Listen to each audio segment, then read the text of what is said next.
नमस्कार दर्शकों, four sides TV में मैं आशुतोष आपका स्वागत करता हूं।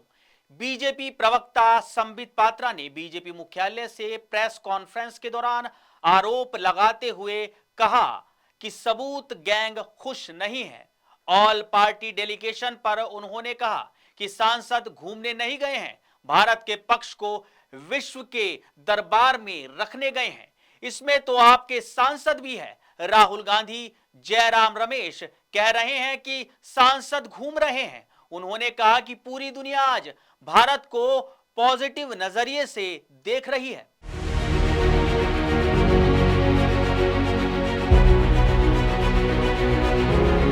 बीजेपी प्रवक्ता संबित पात्रा ने कहा कि एक समय था जब आतंकियों को पीएमओ में बुलाया जाता था। हमें वो दिन भी याद रखना चाहिए जब आतंकियों की लाशें देखकर सोनिया जी रो पड़ी थी। भारतीय सेना ने 9 आतंकी ठिकानों को नष्ट कर दिया। सैटेलाइट तस्वीरें दिखाई गयी। डीजीएमओ ने सारे तथ्य पेश किए। संबित पात्रा ने कहा कि ये लोग पहले दिन से पूछ रहे हैं कि बताओ कितने जहाज गिरे। हमने सैटेलाइट इमेज दिखाई कि कितना नुकसान किया है। तमाम एयरबेस की तस्वीरें दिखाई। उन्होंने कहा कि कांग्रेस ने सेना का मनोबल तोड़ा। पाकिस्तान के बब्बर हैं, हिंदुस्तान के गब्बर हैं। भारत की जय वीरता के कारण बब्बर का पराजय होगा।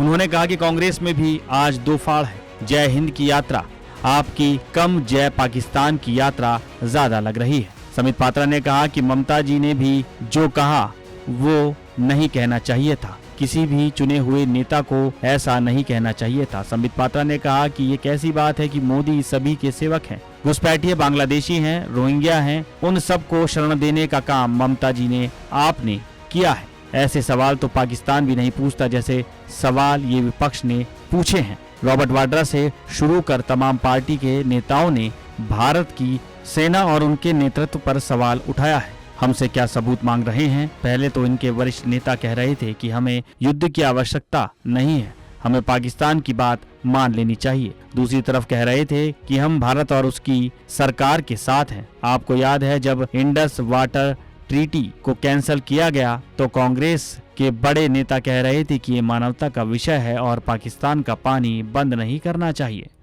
वो दिन भी था जब आतंकवादियों को पीएमओ बुलाया जाता था। तत्कालीन प्रधानमंत्री सोनिया जी के कहने पर आतंकवादियों को अपने घर, अपने निवास और अपने ऑफिस पे बुलाते थे। उनका सत्कार होता था, उन्हें तोहफा दिया जाता था। वह दिन भी हमें याद करना चाहिए जब सोनिया जी रोती थी आतंकवादियों के मृत शरीर को देखे, मृत देह को देखकर वो रोती थी। उनको कंट्रोल नहीं होता था कि क्यों ये आतंकवादी बाटला हाउस एनकाउंटर में मारा गया। वह दिन भी थे जब 26/11 के बाद राहुल गांधी पार्टी करते थे, बड़ी बड़ी पार्टियां मनाते थे। वो लोग आज कह रहे हैं कि आतंकवादी घूम रहे हैं और सांसद घूम रहे हैं। खबरों में बने रहने के लिए देखते रहिए फोर साइड्स।